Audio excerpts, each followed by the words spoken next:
are live. We're live on location at what I thought was called Cask and Crate, but is in fact called Cask and Cleaver, which I must admit is a much better name than the one I invented.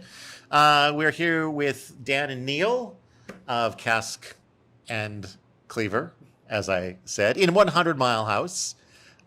This is a brewery. Welcome aboard, guys. I should have pointed out that you should hang on to your microphone, have it tilted more or less towards your mouth, and that's exactly, you got it perfect right there. Like how you would hold a banana. Yeah, if you were pretending that the banana was A microphone as opposed to eating the banana. Eating the banana, it's going to go in your mouth, and you don't want to do that with the microphone. So Okay. Smoothies for me. So Yeah, there you go. Congratulations on the brewery. How long have you guys been here?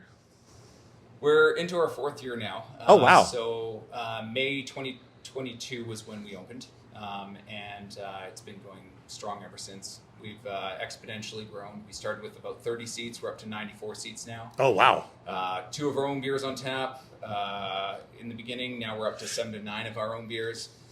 We had a bunch of guest taps in the beginning. Now we bring in guest taps once in a while, kind of as a feature more than anything. And it's just exploded. So how, like, has craft beer always been a passion for you guys, would you say? Or how did you come to this business? Well, I've been in the craft brew industry for, I guess, almost 20 years now, because we've been open for 4.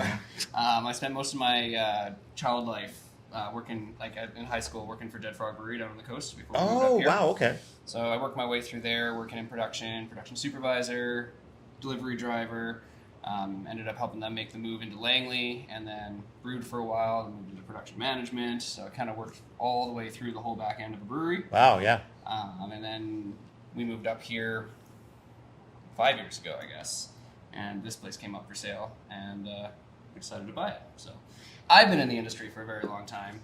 Didn't realize how passionate I was about the industry until I left the job at Dead Frog and then moved up here and then wasn't in craft beer anymore because we didn't move up here to buy a brewery. Yeah. So yes, I guess passion for craft beer is definitely my thing. It's become a passion for myself. My background was much more in corporate. I was upper and middle management. I bring the business skills to the team. Okay. Dan definitely brings the brewery experience, the beer making skills, all of that to our team. Sure. And for better part of 15 to 17 years, I guess, before starting this, it was mostly upper and middle management and executive level in a couple of cases. And it never occurred to me that I'd be getting into food and beverage and brewing beer. But no regrets. You've always loved craft beer, though. I have always loved craft beer. Yeah. I hate certain Budweiser Coors, not to name specifically. Why? They lack flavor. So one of the things that I've been passionate about in craft beer is that you can create flavor and you can deliver flavor in a way that is unique to your own style. And we do that through hops. We do that through real fruit. We do that through the passion that Dan has for fruited beers and sours. It's very much become something that not only do I enjoy, but it's something that I'm proud to deliver. Yeah. Yes, flavor is strong in a good way. This is peaches and cream, right? Or peaches and cream ale, and it's so good. It's not like sweet like a dessert, but it lingers like almost as if I had like a Kool-Aid, like a drink of Kool-Aid. It's beer. It doesn't sound like it would be beer. Peaches and cream? How's that beer? It is so good. Like, really. And this is a blueberry limeade sour. Yeah. I believe, right? Yep. Yep. And what are you guys drinking right now? I've got our hazy IPA. Yeah. Which is also very fruity with no fruit added because of the crap ton of hops that we put into it. Yeah. And I'm drinking kombucha Radler, which is a locally made kombucha. It's a lemon ginger made at Spokes Ranch, and then we mix it half and half with our lager. And it makes it a light alcohol alternative and delivers still great flavor. The lager that Dan has crafted recently involves a more traditional lager recipe with the addition of rice. And Dan can speak to more the science side of that, but basically what it does on my side of things, flavor and enjoyment, is a little bit of sweetness, a little bit more dry, but then you add in the lemon and the ginger, and the kombucha with this one being a little bit more residually sweet, it becomes a really nice, refreshing, light beverage. So you mentioned before we started streaming that you're not the first brewery that's been in this location. Tell us a little bit about the history of the spot here. Well, 2015, I believe, was the first change to this physical location. It originally was finished construction in 1952. Okay. It was a gas station back then. It's been numerous gas stations ever since. And in 2015, a local entrepreneur and his family decided to turn it into Broken Road. And Broken Road was the first craft brewery in 100 Mile, and he was ahead of his time. He was experimenting with fruit. He was experimenting with different flavors. But at that time, 100 Mile hadn't quite caught up with the innovation, the industry, the way that the craft beer has gone and is going. He was here, I believe, about 2 years before he handed the reins over to the next brewery, which was Jackson's Social Club. They lasted about 5 years. Keith was the owner of that business, and he did a great job. He lasted 5 years. He survived COVID, and I get the feeling from when we took over the business that he was just done with it. Yeah. So we took over in March 2022, and then May 2022, after doing all of our renovations, we opened up. How did people react to the change in owners and the new beers on tap and that sort of thing? It's been very positive, honestly. What we've done based on our own business acumen and our own values is really focused in on consistency, quality, and service. Mm-hmm. And I believe that goes a long way.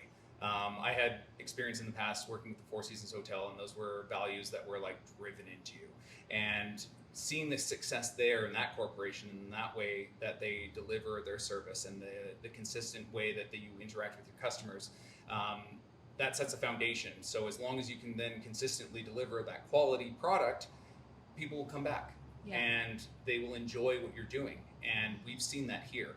And we continue to strive for that, both in our food and our beverage side of things. What inspires you to think of peaches and cream? We have a whiteboard in the back, and we seriously throw stuff at the wall. we'll sit around nice.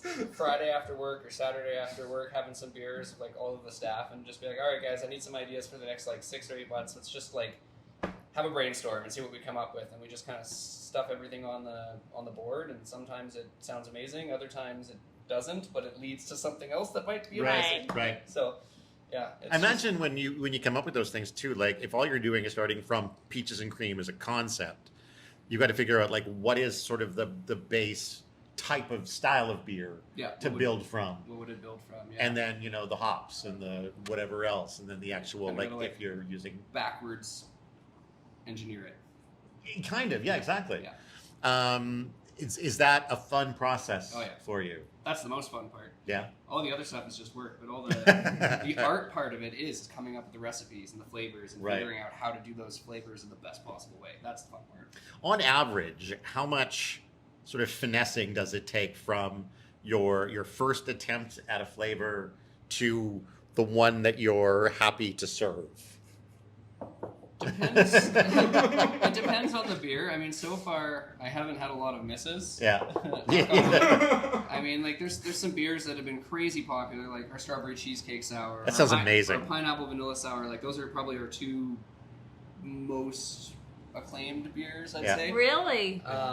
And I mean, the first rendition was amazing and everybody loved it, but I'm always tweaking it. So we did the strawberry cheesecake for 2 years. We ran it for two summers, and the first one was definitely not the same recipe as the sixth time that we brewed it. Right. Yeah. But those little tweaks, more often than not, most people didn't even notice the difference. I noticed the difference because the subtle changes. But yeah. Do you think people order those drinks just because of the name in itself? Instead of just getting I'll get a Canadian, it's ooh. Pineapple cheesecake or strawberry cheese, how? I think I would be tempted just to order it just to be I have to see what this tastes like pickle beer. Like pickle beer. Yeah. I mean, generally you're lager drinkers, the Coors drinkers, the Budweiser drinkers. They're not super adventurous. So sometimes we can. No kidding. So sometimes we can convince them by giving them a little taste and try to turn them Yeah. towards it. But That's what you did. Exactly. Yeah. And then we do that all the time. You know, I like lager. Try these. I won't be offended. Don't judge me. If you don't like it, but give it a try. And Yeah. quite often, you know, we'll find somebody who goes from the lager to our coffee porter or one of the sours. Yeah. But more often than not, the people that are going for those beers or the people that are going into a brewery looking for something you find interesting and trying it. And that's what I do. That's what Neil does. Every time we go to a brewery, we're not looking for what their core beers of like the lager IPA. Right, yeah, you want to see everybody makes those. Yeah. I want to see what that brewery is doing. Yeah. That's cool, unique, fun, and interesting, and see how they do it. And that also helps us get ideas for making new beers. Sure. Have there either been like beers that you hoped would be really good that you just could never quite get there? Or conversely, beers that maybe you were like, I don't know, but I'm going to give it a try, and they were amazing?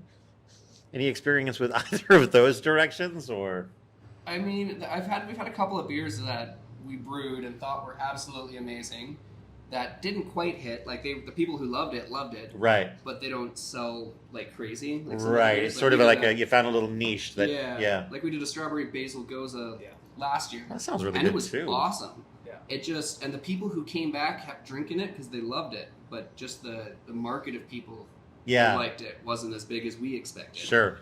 Conversely, with doing something like a strawberry cheesecake sour, where it's almost impossible to keep it on tap because people are drinking it faster than I can brew crazy. it. I can't believe that's a popular one. Just sounds like a dessert and beer. Like, huh? How do you? But it works. It does work. Where in that one? I'm curious. Where does the cheesecake element come from? I use lactose sugar. Oh, for the okay. creaminess. We use graham cracker crumbs in the mash to kind of work for that graham. We use a crap ton of strawberry puree. Mix it all together, and you get a pretty awesome flavor. Where do you guys get your water from? What's the water source? Here? Well, the water in 100 Mile is absolutely atrocious. Yeah. We found that out very early from having to dump a couple of batches of beer, thinking they'd gone bad because the water profile had changed so drastically from the one brew that when I went to brew it the second time, it didn't even taste the same. Didn't even Water look the same. Didn't even look the same. Water chemistry is Was it after like flooding or like in the springtime when the water table comes up, the water table goes down in the spring and the fall, right, because of the melt and stuff. So we quickly realized that we needed to rectify that. Yeah. And we bought ourselves a commercial RO and water softener with a 200-gallon cistern. So we basically have pure water for all of our brews, which I think has a really big impact on the quality of our beer. I would bet, yeah. Because then I know I have a consistent water portfolio to work with, and then I can add onto that to get it exactly how I want it. And it's always consistent every single time. Even down in bigger city centers, your water portfolio will change a little bit over time. And having to take a test for your water sample to get the actual numbers that you need is not cheap. Yeah. So it works. It was a bit of an investment, but it's definitely taken our beer to the next level, I think. Is there any other do you have any interest in winemaking or any other fermented beverages? It's kind of a challenge. Space is a huge thing. We have a very small location. Sure. Yeah. Not so much wine, not so much mead or cider. I think it'd be kind of cool. We see a lot of breweries that have done it, getting into distilling, craft distilling. We haven't really looked into it extensively, and it's not really in our 5-year plan. But it's definitely kind of in the peripheral out there that it would be kind of cool to do something like that. Yeah. What is in your 5-year plan? Sell a lot of beer. Basically, we want to get to a point with what we have here that it's stable. Yeah. We continue to see growth, as we've discussed before this, with the expansion of the patio, with adding new seats, with upgrading the kitchen, upgrading the brewery. There's always this growth. We want to hit a point where we can kind of stabilize and then focus on getting the business to a point where it can run smoothly and we can take a little bit more of a step back from the frontline operations. Because right now we are owner-operator. We're here the days and hours that we're open, and we're here the days and hours that we aren't. So it's getting to that point, and we're entering, like I said, the 4th year, and we've got to readjust, and we need to sit down probably in the fall when we'll actually have a chance to talk about it again and readjust for our next 3 to 5 year plan. But we're entering the 4th year, hitting towards the 5, and we're ahead of where we had originally planned. We've hired people on first 2 years ahead of schedule, and now 3 years ahead of schedule for for Aaron and for our new kitchen person. Nice. And there's this constant shift that you have to make in creating a business as owners and operators. So the goal on the 5-year plan at this point is definitely to be stable, to achieve a place where we are not needing to be here as much, and we can start handing off some of the reins, and then we can focus more on some of the back end business stuff and maybe reduce our work week from 80 hours to 60. For sure. Slacker. If you don't mind my asking, what was it that initially brought you to the region? Well, my mom moved up here in 2017, Yeah. just after the fires of 2017, and my wife and I came and visited her as often as we could, living down on the coast and the chaos down there, and we fell in love with it up Yeah. here. Talked about moving up here for a few years. Never really pulled the trigger on it. Kind of didn't want to move away from the hustle and bustle of the coast, away from all of our friends. And then COVID happened, Right. and we weren't allowed to go anywhere or see anybody, and it caused my wife and I to take stock and go, wow, like, we love our friends and we love the amenities, but like, we were good being locked down and Right. kind of doing our own Right. thing. And we're in this tiny little townhouse, and if we sold this house, we could move up there and buy a house Yeah. with a backyard Yeah, for yeah. our dogs and have this beautiful place. And that's what we did. Tell us about how you guys met and all that blah, blah, blah. We met through mutual friends, and then we became closer friends just over the years before COVID. And then COVID happened, and we stayed in contact, of course. We still shared mutual friends, and then there was that period of time where you had like the Pods, pods. remember? Pods, was it called pods? Yeah. Where you had like your close friend circles. Yes, that you that's right, actually, that's like, right, that's right. Connected Oh, with. he was yeah, in yeah. your So- pod? He was in your You pod. gotta go where your pod goes, man. You gotta go where your pod goes. But then he moved to Chilliwack. Oh, no. But after all the COVID stuff happened and he had bought his place up here, my partner and I came up for housewarming / his wife's birthday. Yeah. And we were sitting on the back patio having some beers, and he looks over at the neighbor's house and he's like, yeah, the neighbor's thinking about selling in the next like 3 years or something, Are you guys Or- neighbors? We're neighbors. That's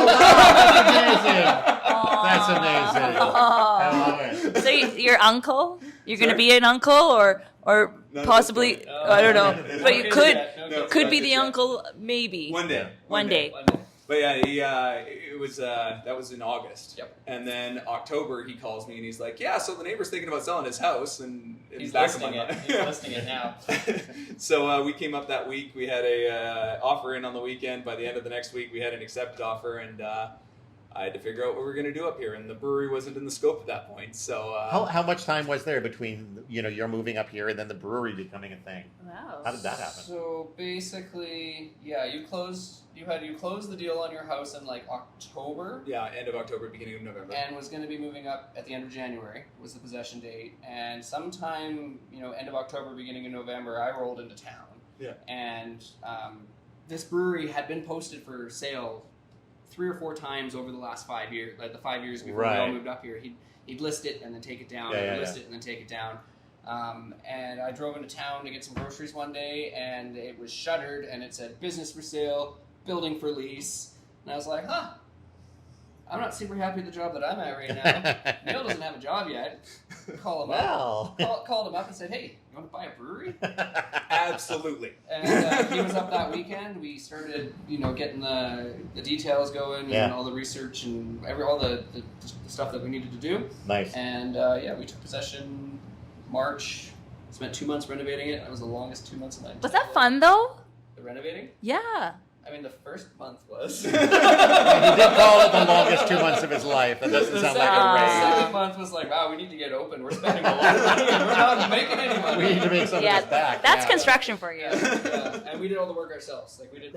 There does seem to be sort of a Nordic or Viking kind of inspiration to a lot of what's going on here. Where did that come from for you guys? So a large part of what we wanted to go for was like the old world pub feel. Sure. So like you think of England where like a pub is actually a public house. Yeah, Like, exactly. where it comes from, right? Where it's like people in the community come, they bring their kids, they hang out. It's like the place you go on Sunday or after work, and it's like to sit down and be social. It's not like a restaurant where you come in and there's servers and they're looking to turn tables and it's that just dining experience. It's like a comfortable, safe place to go and socialize with your friends and your neighbors. We wanted that feel. Yeah. In addition to that, we wanted to add something a little bit unique. And we hemmed and hawed and went back and forth a little bit. And we came up with the idea of adding a little bit of Norse flair. So adding in the Viking theme, you see some of the eagles, of course, some of the art and things like that. Our logo, the inspiration behind that was Vikings were, in TV and whatnot, fighters. Sure. Yeah. But beyond that, they were probably one of the most community-centric groups of like the last 500 years.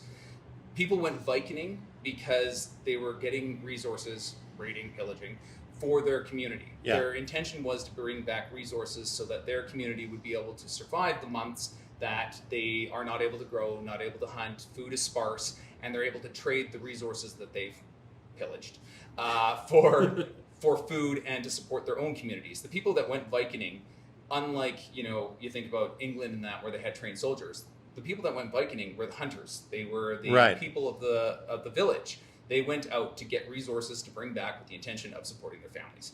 And that was something that means something to both Dan and I. We're very community-centric in everything that we do here. And adding in the cool flair kind of can speak to that on like a business side of things, but it can also scratch our backs a little bit. Sure. With that little bit of like, we're proud to have this as part of what we're doing. I'm happy for you guys. Like, you got a good thing going. Thank you. And it's very rewarding to know what you want and to actually have it happen. I work as much or more now than I did in numerous other positions I held. But this is more rewarding in a way, right? I get up in the morning every day and I want to go to work. There you go. And that's the secret. I'm excited to be doing what I'm doing. Yeah. And it's fun and I love engaging with the people. And it's not something that I ever had to the same degree in any other previous occupation that I had. And that makes it worth it. Yeah. Because you followed your heart, you guys. And when you wake up, are you excited to come to work? Most days. Most days. Some days you're like, I don't feel good about how this beer is going to... I'm not a morning... I love making beer. There we I'm a go. morning person. Okay, there's the difference. Okay, I'm on your side here. And I mean, since we hired our new employee, we hired her for the kitchen. I was in the kitchen most of the time. What's her name? Lorna. Lorna. Hi, Lorna. If you're watching, Lorna. Hi. And she's recently gotten very good at the kitchen and has given me the opportunity to take a step back and focus more in the brewery and the front of the house and the things that I enjoy. The kitchen was a necessity, and I don't hate it, but it's a different pace of work than anything that I've ever done before, and it can be pretty hectic. Yeah, totally. When we first opened, I've always stylized myself as a hobby chef. I love cooking. I love barbecuing, and that inspired a lot of the things that we even have on the menu now. Yeah. We just bought ourselves a new smoker that's like 2,500 wow. inches of grill Oh, that's space. important for a place like this. Yeah, We could good. do 9 briskets at one time if we wanted to. It's huge. But in the beginning, I was running the kitchen, and I was like, yeah, I can do this. And at that time, we were a fraction of as busy as we are now. Yeah. And I had no like commercial kitchen experience whatsoever. So my entire approach to the way that I was doing our food in the beginning was very much like the way I would do it at home. Except when you've got like 20, 30 people coming in for lunch, that doesn't work. So it was not a fit for me. Yeah. And that's why Dan stepped into it. Dan is really good with like the production and like organizing and triaging things with like Efficiency, exactly yeah. that type of efficiency is something that Dan excelled at, and eventually he took that burden off of me, and I got out of the kitchen and ended up more in the front where I engage with customers and I enjoy. But she does very well. For the most part. And maybe engaging with customers isn't your forte, or? It depends on the customer. I feel that. I'm great with the good customers. The not so great customers, I go, oh, you should talk to this guy. Yeah, it's funny how that works, isn't it? Neil, it's your problem now. Are you gonna ever like bottle your beer and sell it? Would love to. Yeah. We were seriously considering doing that this year instead of the expansion project that we did with the patio, but went down to the Craft Brewers Conference in October and got a very what's the word I'm looking for? Dark impression. Stark impression that Good word. the Gotta look it up. the wholesale industry in the craft beer scene has shrunk significantly for sales. Really? From every single brewery, we were seeing about like a 30% shrink in sales for wholesale. Really? And I mean, we've found that a lot of the stats that we get given from the coast about all the coast breweries aren't quite as stark as they are for the interior breweries, just because there's so much fewer of us. Yeah. You know, the density here, you've got one in every town, not 20. Yeah. Yeah. So like, there's not as much competition. A lot of the interior liquor stores like to support the local breweries. But we decided to hold off for another year or two and invest in our location and expanding our capacity. 100% we would love to get it into cans though. What would the first beer be that you bottled? Strawberry cheesecake. That's strawberry the cheesecake number sour. one? Yeah. That'll be the first beer that we put into cans. I want to try when we that get now. there. The hype is real. We had people traveling from Prince George or Kamloops to grab Wow. the strawberry cheesecake sour. There was actually a gentleman that came up here, and his girlfriend, who was telling us he was going to be proposing to. He gave us a story when Aw. he came up here. But his girlfriend saw our post on the strawberry cheesecake sour on Facebook, told him about it, and he drove from Kamloops up here just to get a growler fill to bring back to her. So he's like, whatever, 2.5 hours up here, Yeah. get a growler fill. Thanks, guys.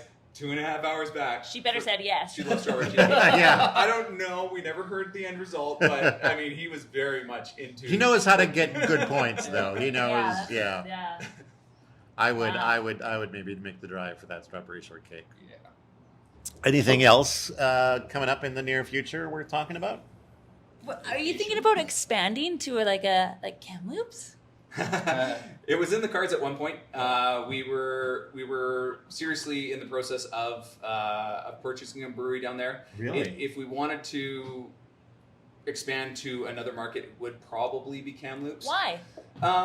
It's close enough for us to be able to get down there. Yeah. Yeah. Especially with starting a business, that first 5 years is you need to be hands-on. Yeah. And if we did something down in the coast or in Prince George, then Yeah. it just takes us Too too far far away, from the yeah. family. Yeah, your poor wife. Kamloops, you can bomb down there for a week, come back for the weekends. Like it's close. And that's Yeah. proximity is a big thing. And honestly, there's a few breweries there, but it doesn't feel like the market's quite fully saturated. Yep, yet, fair enough. Especially if you can Do get something into different. town and do something different and deliver that experience Yeah. and that quality that we're doing here. Yeah. I think it would be a good space for us. I'm sure the strawberry cheesecake would sell real well. Oh yeah, And I'm It'll sell sure. well anywhere. Yeah, right? Exactly. Do you know of any other place that has the same flavors that you guys hold? No, not Nice, not the same. good. I'm I mean, glad you're- There's always breweries that do interesting things with fruit and stuff like that. I mean, a lot of what I learned from Dead Frog, and they do a lot of Yeah. right, and that's where I learned my passion for all the crazy, cool, fun fruited flavors and For all that sure, stuff. yeah. But we try to like not make flavors that are being done everywhere else. We want to try to keep our products unique. Yeah, I bet. Yeah. And different, so it's not like you're doing That's the the same. draw. Oh, they did this beer. I'm going to do that same beer because it's really good. I mean, we want to try to find ways to make it so we're doing something that's not on Yeah. the market. Yeah. Yeah. Even if you're inspired by that, Yeah. you're going to find a way to put your own spin on it. 100%. Yeah. Yeah. It's all about that. That's the fun, right? I don't want to copy people. I Yeah. want to have fun and create something cool. Something that's Yeah. never existed before. That's really hard these days. Yeah, that's true. I That's think true. that's why that strawberry cheesecake sour hit so hard because there was never anything else on the market that I've seen. I mean, Yeah. that's not to say that it hasn't been there. Right, exactly. You just it's impossible to drink every beer that has ever 100%. existed in the world. But yeah. Okay, I'm going to say it again. It's been tremendous hanging with you guys. Thank you so much for the beer. Thank you so much for taking the time to chat with us, tell us Thanks, your guys. story. Thank you. I'm shocked that this has been here as long as it has, and I just haven't known about it. I mean, my apologies for not being aware. Because I want to say congratulations on opening, but that's long past. That's so. long past. So congratulations on your upcoming anniversary. You guys will have to be in sometime and try some of the food. Absolutely, We started with absolutely. like 7 items. Now we're over 40. We've got our burgers are probably one of our most popular. It's a all beef, locally sourced patty that we do from scratch, smoked, house-made burger sauce, we got a smoked beef dip, we got flatbread pizzas, we got poutines, we got tacos, we got salads, fresh made, Wow. all kinds of good stuff. We're gonna have to make sure that we plan our next streams at a date and time that we can drop in here and consume some of that good stuff. It's a good plan. And maybe also make sure that we travel when the strawberry cheesecake is available again. When will that be available? Not sure yet. Okay. Not sure All yet. right. Not sure if we'll bring it back when we get cans or try to bring it back one more time before we get the canning Yeah. machine. Unfortunately, a canning line is a very expensive endeavor. So Yeah. Hmm. And is the strawberry shortcake beer like is it a complicated endeavor that Yes. yeah. And it's very expensive. Yeah, okay. And time All consuming. right. And time consuming because Yeah. kettle sours take a lot longer to manage and yeah. There you go. All right, well. Bye. Anybody? Yeah, that's how we wrap it up. Thanks, you guys. All right, well, bye. Yeah. Thanks again. One more time. What's the name of your business? Cask and Cleaver Brewing. Yes, Cask and Cleaver, not Cask and whatever the heck I came up with. Cask and Crate? Cask and Crate, yeah, I don't know. No, Cask and Cleaver. Yeah, it gives Cask and Cleaver, yeah. All right. Bye.